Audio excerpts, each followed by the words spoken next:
ஆண்டவராகிய இயேசு கிறிஸ்துவின் நாமத்தில் உங்களுக்கு வாழ்த்துக்கள். எல்லாரும் எப்படி இருக்கீங்க? சோமா இருக்கீங்களா? சந்தோஷமா இருக்கீங்களா? இந்த நாளிலும் ஆண்டவர் கொடுக்கிற ஆசீர்வாதமான வார்த்தை சங்கீதம் 11:7 Psalms 11:7. கர்த்தர் நீதி உள்ளவர், நீதியின் மேல் பிரியப்படுவார், அவருடைய முகம் செம்மையானவனை நோக்கி இருக்கிறது. எவ்வளவு அருமையான ஒரு ஆண்டவர்!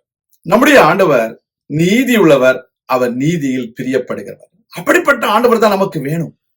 இந்த உலகத்துல அநியாயம் செய்கிற மனிதர்கள் இருக்கிறார்கள். அவர்களுக்கு அநியாயம் செய்வதுதான் ரொம்ப பிடிக்கும். அதனால அநியாயம், அட்டூழியம், மக்களுக்கு பிரியமில்லாத காரியங்கள் எல்லாவற்றையும் செய்கிறார்கள். அப்படிப்பட்ட யாரையாவது உங்களுக்கு பிடிக்குமா? பிடிக்காது தானே. நம்முடைய ஆண்டவர் அப்படி அல்ல. அவர் நியாயம் செய்கிறவர், நீதி செய்கிறவர். அவர் நீதியில் அவர் பிரியப்படுகிற தேவன்.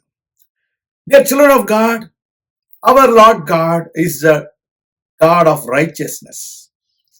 He loves in righteousness. So, his face is always upon the people, those who are upright. When you are upright, you will do all righteous things in your life. You will do justice. You will not do anything against the law. You will always go according to the law of God.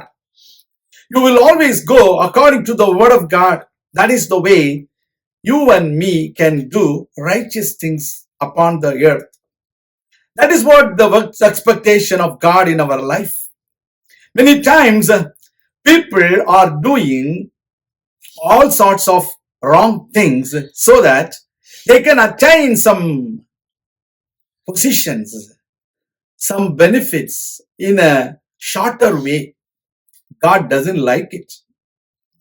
We all have to go through the way of the Lord, which is the righteous way. That is why the Lord God says, his face is upon the people, those who are upright. தேவனுடைய முகம் செம்மையானவர்கள் மேல் நோக்கமாயிருக்கிறது. நீங்களும் நானும் செம்மையானவர்களை செய்தா ஆண்டவர் நம்மை பார்த்து கொண்டிருக்கிறார்.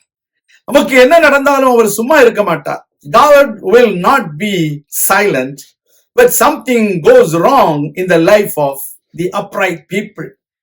So we always have to believe, if anything goes wrong in our life, God is watching over us and he will intervene and he will intercept anything or anyone who does harm to people of God, those who are upright. கர்த்தருடைய பிள்ளைகளே, யோசேப்பு செம்மையான இருதயமுடையவனாய் இருந்தார். கர்த்தர் அவன் மேல் நோக்கமாயிருந்தார். இன்றைக்கு செம்மையான இருதயம் உள்ளவர்களை கர்த்தர் ரட்சிக்கிறார் என்று நாம் அறிந்திருக்கிறோம். God will save people, those who have the righteous mind. Whatever may be your situation, my Lord will save you. He will protect you. He will bless you. நான் உங்களுக்காக ஜெபிக்கிறேன். எங்கள் அன்பின் பரலோக பிதாவே, செம்மையானவர்கள் மேல் நீர் நோக்கமாய் இருக்கிற தேவன். உடைய பிள்ளைகளுக்கு எந்த நேரத்துல என்ன அநியாயம் இழைக்கப்பட்டாலும் அந்த நேரத்துல உடைய பிள்ளைகளுக்காக நீர் யுத்தம் பண்ணுகிற தேவன். செம்மையானவருடைய வம்சம் ஆசீர்வதிக்கப்படும் என்று சொன்னீரே. செம்மையானவர்களுடைய வாழ்க்கையில இருளிலே வெளிச்சம் உதிக்கும் என்று சொன்னீரே. உடைய பிள்ளைகளை ஆசீர்வதியும், உடைய பிள்ளைகளை உற்சாகப்படுத்தும். இயேசு கிறிஸ்துவின் நாமத்தில் நல்ல பிதாவே, ஆமேன். கர்த்தர் தாமே உங்களை ஆசீர்வதிப்பாராக.